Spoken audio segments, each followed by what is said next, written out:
मुंबई कांग्रेस का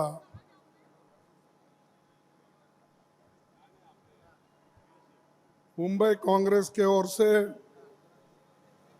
आज जो कांग्रेस स्थापना दिवस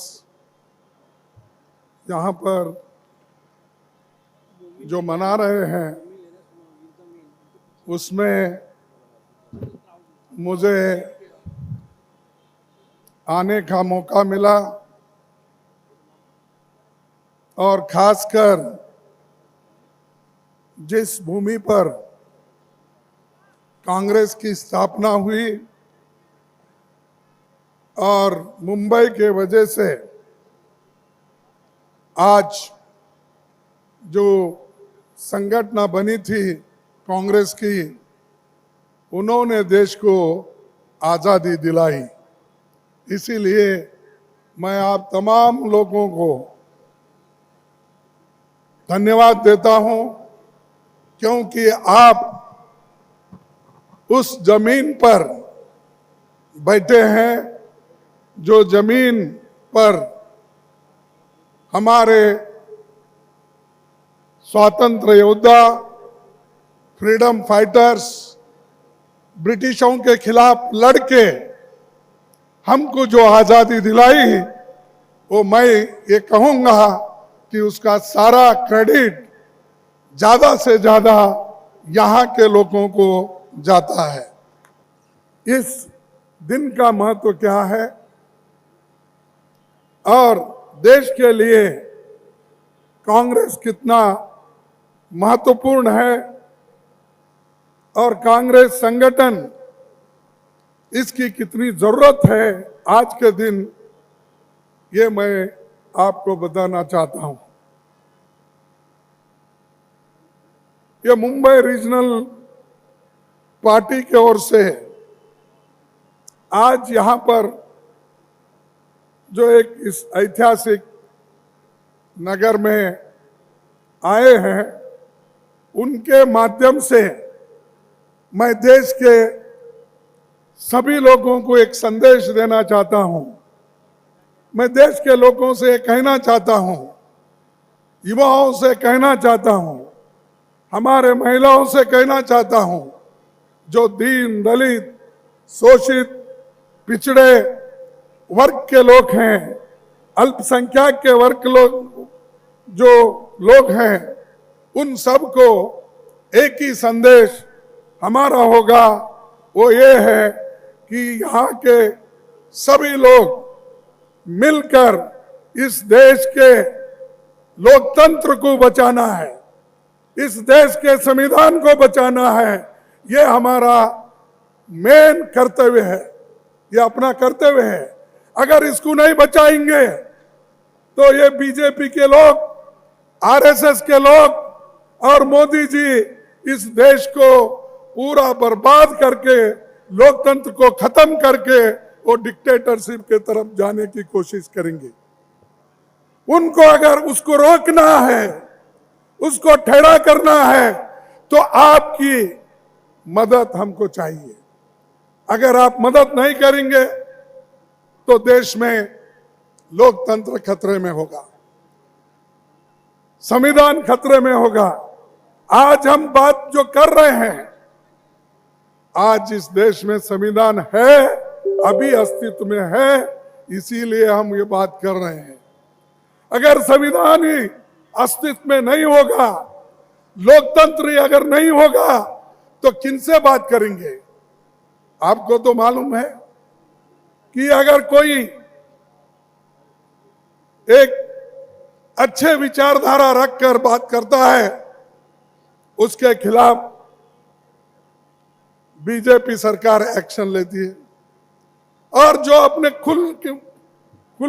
खुलकर अपने विचार को बताता है, उसके ऊपर भी एक्शन लेते हैं। और जो लोग, गरीब लोग आज खाने के लिए तरस रहे, उनको रोजगार, रोटी, आज इसकी भी रोज पर रोज तबाही हो रही है। महंगाई इतनी बढ़ रही है, बहुत लोगों को मालूम नहीं होगा। और मोदी भी यही समझते हैं कि भाई चलो मैं 80 करोड़ जनता को मुफ्त में राइस दूंगा। कहां से दे रहे भाई? अरे ये राइस और आज जो फूड सिक्योरिटी एक्ट के तहत जनता को जो मिल रहा है, ये तो कांग्रेस की देन है। इससे पहले हमारे देश के लोग बाहर से अनाज मंगाते थे, उसीलिए तो राशन दुकान खुले हैं इस देश में, नहीं तो राशन दुकान नहीं रहते थे। अगर अनाज ज्यादा पैदावार होता, अगर अनाज का भंडार पहले से रहता, तो लोगों की राशन की दुकान की जरूरत नहीं होती, फूड सिक्योरिटी एक्ट की जरूरत नहीं होती।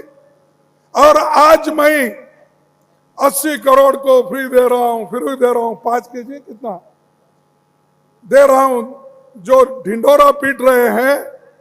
और ये दिसंबर से लेकर आगे दिसंबर तक, और दिसंबर से लेकर मई के चुनाव तक, उसके बाद में वो बोलेंगे बहुत दिन हो गए आपको फ्री में दे रहे हैं, इसके बाद बंद। इस देश में ये जो लोग भूखे मरते थे, उनको खाना खिलाने के लिए, अन्न का उत्पादन करने के लिए किसने कोशिश की? ग्रीन रेवोल्यूशन किसने लाया? हरी क्रांति किसने लाई? व्हाइट रेवोल्यूशन किसने लाया? ये सब कांग्रेस की देन है। फिर भी बार बार हमको बीजेपी के लोग और मोदी जी भी हमेशा पार्लियामेंट के बाहर में, चुनाव में यही बात कहते हैं, 70 साल में कांग्रेस क्या किया। अरे 70 साल में अगर हम कुछ नहीं करते तो मोदी साहब आज उस देश के प्रधानमंत्री होकर वहां पर बैठ नहीं सकते थे। अगर आज बैठे हैं तो ये लोकतंत्र हमने जो बचाया है, संविधान हम जो बचाया है, उसके वजह से आप प्रधानमंत्री होकर हर जगह हेलीकॉप्टर में फिर रहे हो, स्पेशल फ्लाइट में फिर रहे हो, और आप कहीं भी जाते हो तो 200 300 गाड़ियां आपके पीछे आते हैं। पिछले कोई प्राइम मिनिस्टर इतने गाड़ियां लेके नहीं घूमते थे, लेकिन ये प्राइम मिनिस्टर जब निकलते हैं तो आधा घंटा पहले रास्ता बंद होता है, फिर उनके पीछे 20, 25, 30 गाड़ियां बुलेट प्रूफ निकलते हैं। और बाद में जब कभी ऐसा इलेक्शन का मौका आता है, मैं देखा गुजरात में भी, शायद प्रतापगढ़ी भी वहां बहुत थे, और हमारे यूथ लीडर हाँ कन्हैया कुमार जी, वो गए क्या? कन्हैया कुमार भी थे। मालूम है हर जगह मोदी जी यही करते थे, मैं एक गरीब हूं, मैं इस गुजरात का हूं, और गुजरात के लिए, गुजरात के बच्चे के लिए, गुजरात के पुत्र के लिए, सुपुत्र के लिए, वो जितने भी एडजेक्टिव्स है लगाकर वोट पूछे। अरे एक प्रधानमंत्री हो, प्रधानमंत्री को सबने, देश के सभी लोगों ने चुना है, सिर्फ गुजरात के ही नहीं। अरे कांग्रेस पार्टी ने तो गुजरात के सुपुत्र को राष्ट्रपिता मानकर सर पे रख लेते हैं। चाहे आप हाई कोर्ट में जाओ, सुप्रीम कोर्ट में जाओ, किसी ऑफिस में जाओ, उनके सर के ऊपर, या हम कभी भी पार्टी के अंदर बैठते हैं, या कभी भी कोई ऑफिस मंत्री होता है, उसके पीछे और उसके सर पे कौन सा फोटो होता है? महात्मा गांधी जी का फोटो होता है। वो कहां के हैं? वो भी गुजरात के हैं ना। तो हम तो पंडित जवाहरलाल नेहरू जी से लेकर पूज्य महात्मा गांधी जी, सरदार वल्लभ भाई पटेल, मौलाना आजाद, डॉक्टर बाबा साहब अंबेडकर, महात्मा फुले, ऐसे सभी की हम पूजा करते हैं। इनके पास सब सेलेक्टिव, जैसा वक्त आया वैसा करेंगे। पानी तेरा रंग कैसा जो डाले वैसा, पानी तेरा रंग कैसा बोले तो जिसमें डाले वो, लाल आया लाल डाले, पीला आया पीला डाले तो पीला हो जाता है। ऐसा इनका रंग है। कहीं जाओ वो बोलेंगे आज बाबा साहब को नमन करता हूं, कहीं जाएंगे फुले जी को नमस्कार करता हूं, कहीं जाएंगे कबीर को। क्यों? सब ये वोटों के लिए। मैं पूछता हूं मोदी साहब, आरएसएस के लोगों को भी ये पूछना चाहता हूं, बीजेपी के लोगों को भी मैं ये पूछना चाहता हूं, 10 साल पहले कभी आपके ऑफिस में बाबा साहब की फोटो थी, फुले की फोटो थी, महात्मा गांधी की फोटो थी? जवाहरलाल नेहरू की तो छोड़िए, उन्होंने तो जवाहरलाल नेहरू जी के खिलाफ है। सुभाष चंद्र बोस की तो फोटो थी नहीं। फोटोआं उस वक्त लगते हैं जब वोट चाहिए। तो इसलिए आपकी यह जिम्मेदारी होती है कि इस देश को बचाने के लिए, लोगों को ताकत देने के लिए, संविधान की रक्षा करने के लिए आप मजबूत होकर खड़े होना चाहिए। क्योंकि यह पार्टी की स्थापना यहीं से शुरू है और आप लोग अगर हिफाजत नहीं करेंगे, आप लोग अगर पीछे हटेंगे तो इस देश में सेक्युलरिज्म खत्म होगा, बात करने का बंद होगा, लिखने का बंद होगा। और जितने भी राइटर्स आज उधर से लिख रहे उनका भी बंद होगा। एक तो जो प्रोग्रेसिव राइटर्स हैं, जो देश के बारे में लिखते हैं, जो अच्छे विचारों के बारे में लिखते हैं, साइंटिफिक विचारधारा पे चलते हैं, उनका तो एक और है। लेकिन जो उनके साथ रहकर जो लिखने वाले हैं, उनको भी आज ना कल वो मोदी बंद करेंगे, क्योंकि वो नहीं चाहते खुले विचार से। इसीलिए तो आडवाणी जैसे जो उनके पार्टी के नेता थे, वो उनको सामने आए तो भी प्रधानमंत्री नहीं देखते। बहुत बार मैं देखा हूं पार्लियामेंट में, जब आडवाणी साहब ये फूल चढ़ाने के लिए, जो महापुरुष हमारे जिनकी फोटोआं सेंट्रल हॉल में लगी है, उन फोटोओं को जब पुष्पार्पण करते हैं, उस वक्त उन्होंने मोदी जी आडवाणी को देखते भी नहीं थे, मुरली मनोहर जोशी को भी नहीं देखते थे। अरे अपने ही लोगों को वो देखते नहीं। जब पावर में आने के बाद, अब पूरा पावरफुल बनने के बाद, उन लोगों को क्या देखेंगे जो पिछड़े, गरीब, अल्पसंख्यक, इनको कभी देखेंगे नहीं। बात करते जाएंगे उनकी, लेकिन उनको कोई हक नहीं देंगे। इसलिए आप ये बात ध्यान में रखना चाहिए। और अनएम्प्लॉयमेंट, आपको मालूम, नौकरियां तो बहुत देने की बात की। अगर मुझे प्रधानमंत्री बनाएंगे तो हर साल 2 करोड़ नौकरियां मैं दूंगा, ये उन्होंने कहा। बाहर से पैसा लाके हर एक के जेब में 15-15 लाख मैं डालूंगा, ये बोले या नहीं बोले? आप भूल गए शायद, बोले। 2 करोड़ नौकरियां मुंबई तो मिले होंगे, क्योंकि यहां बीजेपी की सरकार है, क्योंकि जिनका जनता का समर्थन नहीं, वो सरकार यहां आके बैठी है। हमारे लोगों को खरीद फरोख्त करके ये नया सरकार बना ली। ये चोरी से ये सरकार हो गई है। हमारे एमएलए को चोरी की है और चोरी करके ये सरकार बन गई। उसूलों पे नहीं बनी। ये सरकार जो बनी है अधिकार के लिए, और केंद्र सरकार ने अपना पूरा जोर इसको लगाया। क्या कि सबको या ईडी केस डालना, सीबीआई का लगाना, सीबीसी का लगाना, फॉल्स एफआईआर डालना, ऐसे डाल कर लोगों को तंग की है।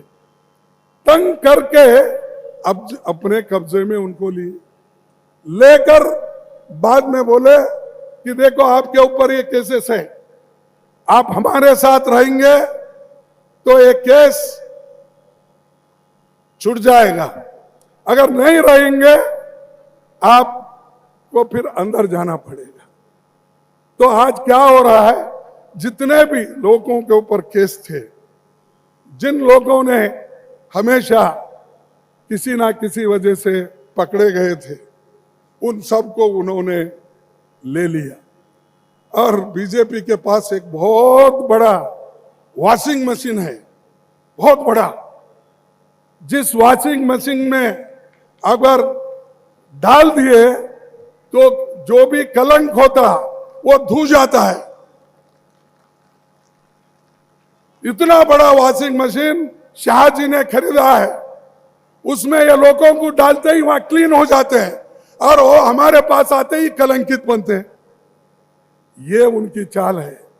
ऐसा डराने से अगर आप डरेंगे तो जमहूरियत को आप नहीं टिकाएंगे। जमहूरियत को टिकाना है तो आप सब लोगों को लड़ना होगा, चाहे कैसा भी वक्त हो, हम आगे बढ़ना होगा। तो इसीलिए मैं आप तमाम लोगों से यही कहूंगा कि ये झूठ बोलने वालों की सरकार है केंद्र में। अब वो आप यहां आके भी वो बोलेंगे कि डबल इंजन सरकार है, ये तो भूलेंगे नहीं उन्होंने। हर जगह जब जाते हैं, यूपी में जाते हैं, डबल इंजन की सरकार बोलते हैं। जब और कहीं बीजेपी की सरकार होती है, डबल इंजन की सरकार। अरे डबल इंजन की सरकार तो रहो या ट्रिपल इंजन की रहो और 4 बोगी ज्यादा लगा लो, लेकिन जनहित में क्या काम कर रहे वो कहिए। आपने नौकरी देने का वायदा किया था ना। देखिए, मैं बोलता हूं, ये मेरा नहीं, ये आप निकाल कर देखिए। राज्यसभा में जो हमारे सदस्य प्रश्न डालते हैं, उसके उत्तर में जो आंकड़े मिले हैं मैं आपके सामने रखूंगा, लेकिन वक्त की कमी होने के वजह से वो आंकड़े मैं फिर बाद में बताऊंगा। लेकिन जो मोटे आंकड़े हैं मैं आपको दूंगा। उन्होंने सरकारी इलाके में, पुलिस में, शिक्षण क्षेत्र में, मिलिट्री में, पैरामिलिट्री में और सीआरएफ में अब 30 लाख वैकेंसीज हैं। कितने? 30 लाख वैकेंसीज। फिर मोदी साहब 30 लाख वैकेंसीज क्यों नहीं भर रहे, मैं पूछना चाहता हूं। लेकिन उसके तरफ उनका ध्यान नहीं, क्योंकि 30 लाख वैकेंसीज अगर वो भरे, उसमें से 60% गरीबों के बच्चे आएंगे, रिजर्वेशन में जाएंगे, रिजर्वेशन को बच्चों को नौकरियां मिलेंगे और बाकी गरीब बच्चों को मिलेंगे। इसीलिए वो नहीं चाहते कि वो 30 लाख वैकेंसीज भरे। अब क्या कर रहे? किस्तों में भर रहे। 71,000 वैकेंसीज भर के मोदी साहब सर्टिफिकेट बांट रहे। मैं देखा, आप लोग देखे नहीं, टीवी में वो सर्टिफिकेट दे रहे। अरे भाई, सर्टिफिकेट तो वहां पर जो अपॉइंटमेंट की ऑर्डर को अंडर सेक्रेटरी साइन करता है, प्राइम मिनिस्टर साइन नहीं करता। उसके हाथ से आप दे रहे हो अपॉइंटमेंट ऑर्डर। वो भी किसके? वो तो गवर्नमेंट सर्वेंट। वो तो जो सर्विस में 30 लाख वैकेंसी खाली है, उसमें से 71,000 आप दे रहे हैं। लेकिन आपके नौकरी किधर गए भाई? 2 करोड़, और 9 साल हो गए 18 करोड़। 18 करोड़ नौकरियां कहां गए? एक तरफ 30 लाख सरकारी नौकरियां भर्ती नहीं कर रहे, दूसरे तरफ आपने जो वायदा किया था वो तो और ही बच गए हो। तो ये है झूठों का। झूठ बोलते बोलते जा रहे हैं। मराठी में बोलते ना, खोटा बोला पण रेटून बोला। खोटं बोला सांगतात, तर शाहसाहेब सांगतात बाजूलाच असतात ना, ते सांगतात. काय सांगायचं? मोदी असं जर विचारलं, नाही लास्ट आम्ही गेल्या वेळेला सांगितलं होतं 2 कोटी नोकरी देतो म्हणून, 15 लाख. आता काय सांगायचं? काय असं जुमला असतंय साहेब, सांगत जावा. खोटं असलं तरी रेटून सांगायचं, तर सगळं असं ह्यांचं चाललंय. अगर त्यांना पुन्हा संधी दिला तर खरोखरच तुम्ही देशाच्या युवकाबद्दल, इथल्या महिलाबद्दल तुम्ही फार मोठं अपराध करत आहेत असं मी सांगणार. तुम्हाला जर देश वाचवायचा असेल, यंगर जनरेशनला वाचवायचं असेल, साऱ्या स्त्रियांना त्यांना जे हक्क मिळालेले आहे, बाबासाहेब आंबेडकरनी संविधानमध्ये जे हक्क दिलेलं आहे ते वाचवायचं असेल, तर तुम्ही ह्या लोकांना पळवून टाकवा. ह्या लोकांना तर तुम्ही पळवलं नाही, तुम्ही खाली जाता. त्यांनी दाबून ठेवत आहे. तो इसीलिए मेरा कहना यही है कि ये दबाते रहेंगे, तो मेरा कहना यही है वो दबाने दो, कितने भी दबाने दो, लेकिन आज हमारी पार्टी मजबूती के साथ खड़ी हुई है. और खासकर राहुल गांधी जी कन्याकुमारी से लेकर कश्मीर तक यात्रा कर रहे हैं, भारत जोड़ो यात्रा. अब तक दिल्ली पहुंचे हैं और दिल्ली के बाद कश्मीर बहुत नजदीक है. 26 जनवरी को वहां पर तिरंगा झंडा वो फैलाएंगे और ये संकल्प है, ये काम कर रहे हैं. बताओ कौन? ये भारत जोड़ो यात्रा सिर्फ हमारे लिए नहीं है, कांग्रेस पार्टी के लिए नहीं है. जो नफरत का एक माहौल देश में बन रहा है, उस नफरत को हटाने के लिए ये कोशिश हमारी हो रही है. धर्म धर्म में जो झगड़ा लगा रहे हैं, सबको कुचलने की कोशिश कर रहे हैं, इसके लिए हम लड़ रहे हैं. राहुल जी लड़ रहे हैं और राहुल जी आज एक माहौल तैयार की है. वो माहौल तैयार होने के वजह से ही बीजेपी आज डर गई है. डर के हर जगह कह रही है. एक नोटिस दे दो राहुल जी को कि कोरोना है, इसमें कोरोना में ऐसे प्रोसेशन नहीं करना चाहिए, वो करना नहीं चाहिए, ये कह रहे हैं. अरे भाई, मोदी जी तो हर जगह जाके बड़े बड़े भाषण कर रहे हैं. त्रिपुरा में भाषण करे बगैर मास्क का, पार्लियामेंट में तो उन्होंने मास्क लगाया, लेकिन किसी शादी में देखा मैं उनको, वहां मास्क नहीं था उनके मुंह.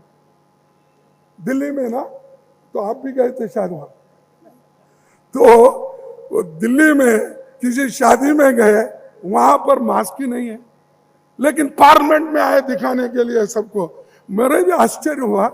मैं जब बैठा, सभी बीजेपी के लोग उनके पीछे जितने भी बैठे थे मास्क पहन के बैठे थे, और बाकी के लोगों को पता ही नहीं था आज मास्क पहनने का दिन है. आज मास्क पहनने का दिन है, ये किसी को पता ही नहीं लगा. तो बाद में हमने पूछा ये क्या है? नहीं, आज से ये संकल्प लिए हैं कि हम मास्क पहन के फिरेंगे.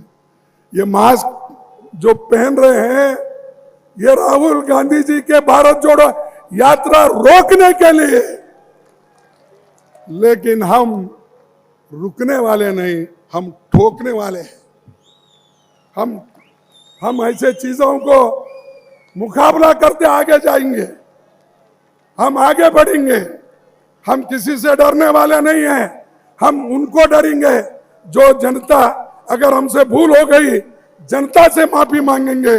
लेकिन जो लोग इस देश में हमारे लोगों के साथ नहीं है, लोगों के लिए मदद नहीं की है, ऐसे लोगों हम डरने की आवश्यकता नहीं है. इसीलिए एक संदेश हमारे पार्टी का है. वो हमेशा राहुल गांधी भी कहते हैं, सोनिया गांधी जी भी कहते हैं, और हम भी कहते हैं, डरो मत. अगर डर गए तो फिसल गए.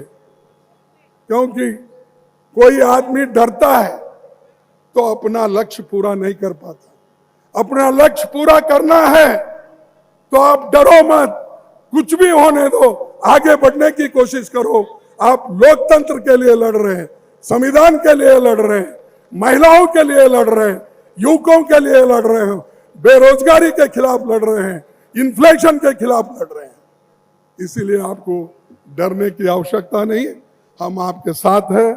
और आज मुझे यहाँ पर जो इस कांग्रेस स्थापना दिवस जो 28 दिसंबर को हो रहा है, मैं सुबह कांग्रेस ऑफिस में ये दिन वहाँ पर मना के इसलिए यहाँ आया।